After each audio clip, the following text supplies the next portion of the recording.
Сайн уу? За би өөртөө нэг чаленж эхлүүлсэн 30 хоногийн чаленж. Тэр нь юу вэ гэхээр 30 хоног огт сахар идэхгүй байх чаленж. Жимс идэр бол идэж болно. Гэхдээ чихэр шоколад гэдтэй тиймэрхүү төрлийн сахар бол огт идэхгүй байх юм чаленж. За би яагаад энэ чаленжийг эхлүүлсэн бэ гэхлээр нэгдүгээрт би өөрийгөө амар их сахар идээд байдгаа мэднэ. Айгүй их шоколад иддэг. Гэхдээ ингээл яна би хидээд энэ гэж боддог хэрний идээд идэг байхгүй юу. Тэгээд ингэж явж байгаа саяхан нэг хэд хоногийн өмнө 30 хоног хэрвээ сахар идэхгүй байх юм бол хүний биед ямар өөрчлөлт гардаг вэ гэдэг нэг бичлэг олж үзээд тэгсэн чинь тэрэн дээр хүний биед юу ийм өөрчлөлт гарнаа гэдэг өдөр болгоноор ингээд тайлбарлагдсан байсан. Тэгээд эрүүл мэндэд юу аюу хэрэгтэй юм байна гэдэг тэр бичлэг надад юу аюу их мотивац болсон байхгүй юу. Тэгээд би энэ бичлэгийн дагуу 30 хоногийн чаленж эхлүүлээд үзвэл юу зүгээр юм байна гэдэг бодол надад төрсөн юм. За тэгээд энэ бодол төрөхтэй зэрэгцээ дахиад нэг өөр бодол төрсөн. Тэр нь юу вэ гэхээр би шагналт нь өөртөө iPhone 17 аваад өгчөж болох юм байна штэ гэж бодсон байхгүй юу.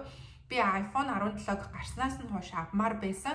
Гэхдээ надад бас дахиад нэг мотивацтэй авах шалтгаан надад хэрэгтэй байсан. Яагаад вэ гэхээр миний одоо барьдаг утас маань болохоор iPhone 12 Pro зүгээр ажиллаж байгаа. Гэхдээ яг хөө ингээд бичлэг хийнгүүд дүрсэн жоохон муу гараад идэг байхгүй юу. Тэгээд өдөрт хамгийн багадаа нэг 2 юм уу 3 удаа олзоолттой цэнэглүүлээд идэв. Тэгэхээр тэр нь жоохон төвхтэй. Тэрнээс ч бусдаар бол зүгээр ажиллаж байгаа. Би ч нөөрөө юм ер нь жоохон мөнгөндөө тооцоотой нарийн гэх юм уу тийм төрлийн юм болохоор хуучин утсаа одоо муудан муудтал нь бүр огт ашиглах боломжгүй ботл нь шинэ нутас ердөөсөө ахгүй гэж боддог байхгүй юу. Тэгээд одоо байгаа утас маань жирийн ажиллаж байхад би ер нь яагаад шинэ утас авах юм бэ гэдэг нэг тийм бодол төрөөд авмаар энэ гэхдээ бас авмааргүй ингээд жоохон эргэлцсэн байдалтай байгаа гэсэн. Тэгээд би өөртөө ийм чаленж эхлүүлээд хэрвээ би 30 хоногийн турш сахар идэхгүй байгаад чадчих юм бол өөртөө шагнал болгоод iPhone 17 аваад өгчих юм бол яг сайхан болох юм бэ штэ гэж бодлоо. Тэгээд угаасаа би iPhone 17 авмаар байгаа шалтгаан нь бичлэг хийнгүүд дүрсэн айгүй муу гараад байдаг учраас зүгээр бичлэгээ сайжруулах зорилготой байгаа юм.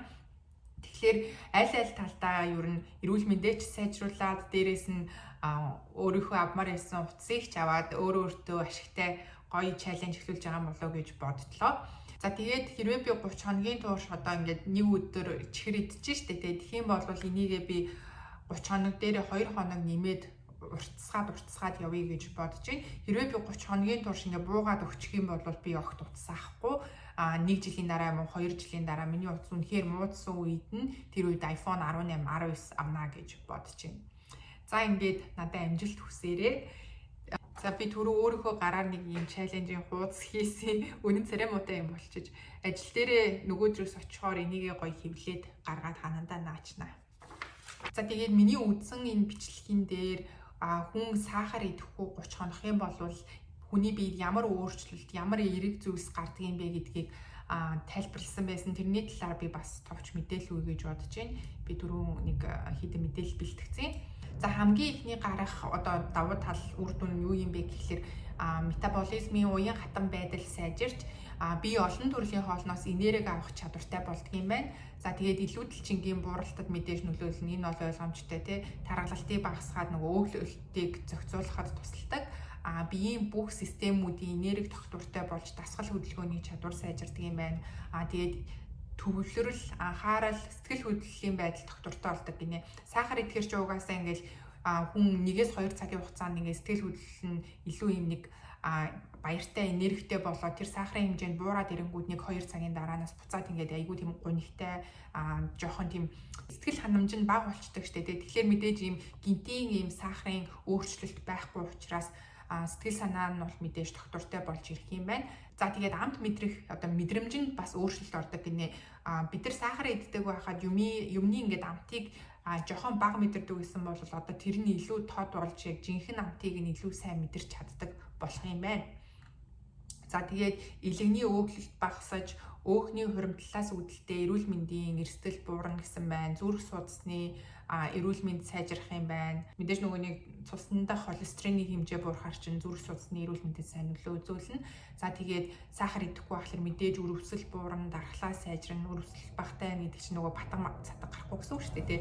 Тэгээд арсны ингээд өнгө гоё жигд болдго юм байна. Тэгээ шүдний эрүүл мэнд сайжирч шүдэнд ингээд өнгөр тогтох нь багасдаг юм байна. За тэгээд хамгийн сүүлийн нэг бид гарах өөрчлөлт нь болохоор шүн нойр илүү тайван тэгээд гүн болдог юм байна. Би ер нь бол нөгөө нэг жоохон им сэргэг унтаад байдаг гүн нойр бага авдаг байхгүй. Тийм болохоор сахар бага эзнэр энэ өөрчлөлт надад гарах нь үгүй юу гэдгийг би хамгийн их харъя гэж бодоод байгаа юм.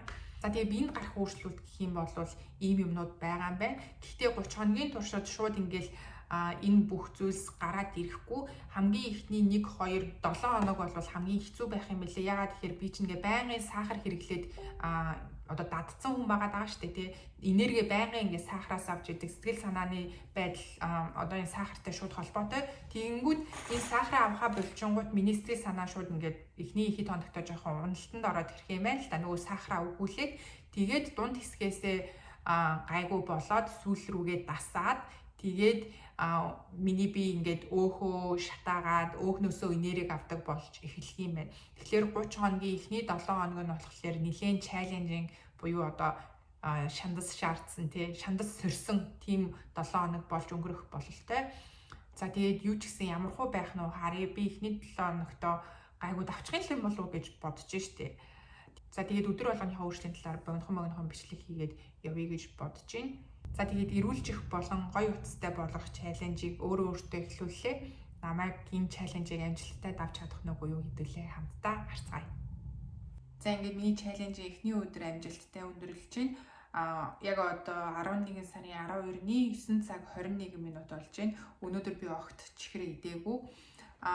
Яг нэг чихэр идмээр санагдаад байнгут шууд ингээд жимс идэдсэн. Ялангуяа өнөөдөр би гэрээсээ ажилласан болохоор айгүй их галтгой явж хөргөх чухсан. Тэгээд угаасаа гэрээсээ ажиллахаар ингээл байн галтгой яваад байдаг байхгүй юу? Офис дээр очих юм бол гайгүй байдیں۔ Тэгээд гэрээсээ ажилласан болохоор л айгүй их чихэр идмээр санагдсан болов гэж бодож байна. Тэгээд би өнөөдөр нийт идсэн жимсээ тоолж үздэг байхгүй юу? Тэгсэн чи би 5 ширхэг мандрин, 1 манготой идсэн байна. Яг нэг чихэр шоколад идмээр санагдаад ирсэн үедээ жимс идсэн. Тэгсэн чинь ийм их мандрин идсэн байна. За тэгээд эхний өдөр харьцангуй дайггүй өнгөрсөн шүү. Угаасаа би тэгтээ яг энэ бичлэгэн дээр дурдж байгаа шиг нэг Америкчууд ч амар их сахарын хэрэглээтэй шүү дээ. Баахан өдөрт хэдэн ширхэг кола уугаал янз бүрийн шоколад иддэг. Би яг тэднэр шиг тийм их хэмжээний сахар иддэггүй учраас миний сэтгэл санаа тэгж савлах ч гэдэг юм уу эсвэл гинт огцом ядрах ч гэдэг юм уу надад ямар нэгэн өөрчлөлт гараагүй юм болов уу гэж бодож байна. Би яг хөө ингээд өөрийнхөө хувьд л их сахар иддэг гэж боддог гост биш. Энэ подкастн дээр ярьдаг харьцуулж байгаа одоо дундаж Америк хүн шиг тийм их сахар иддэггүй гэж бодож байна. Тийм болохоор өнөөдөр миний биед гарах боломжтой байсан тэр өөрчлөлтүүдээс аль нь ч надад гарсангүй. Жишээ нь энэ подкастн дээр хэлж байгаагаар болохоор би мэдээж сахараа хорчингууд тархины одоо допамин авдаг тэр урамшууллын систем нь алдагдана гэж байгаа аахгүй. Тэгэхээр энэ алдагдсанараа толгой өвддөг, сэтгэл санаа докторгүй болдог, ядрах шинж тэмдэг илэрдэг гинэ. Тэгээд надад тийм юм бол юу ч ажиглагдсангүй эхний өдөр. Гэхдээ маргааш нөгөөдөр энэ 30 хоногт гарна гэсэн шинж тэмдэгнүүд нь ирэх нь үгүй бүгдийг харъя. За ямарс ингээд эхний өдрөө амжилттай сахаргүй өнгөрүүллээ. Одоо угаасаа ингээд нэг хэдэн минутын дараа унтах юм чинь сахар бол угаасаа идэхгүй. Тийм болохоор энэ чаленжийнхаа 30 хоногийнхоо нэг дугуйг ингээд экслжээ. За эхний өдрөө амжилттай сахар өнгөрүүлсэн гээд экслжээ. Энийг дарах чинь ямар урамтай юм бэ? Яг энэ үйлдэлийг ингээд 30 өдөр хийнэ. Миний энэ бэлдсэн чаленжийн хуудсыг хараач тэ үнэ инээдтэй харагдаад байна. За офис дээр очихоор л энийг нэг царайлаг болгож принтерлэж гаргаж авъя да.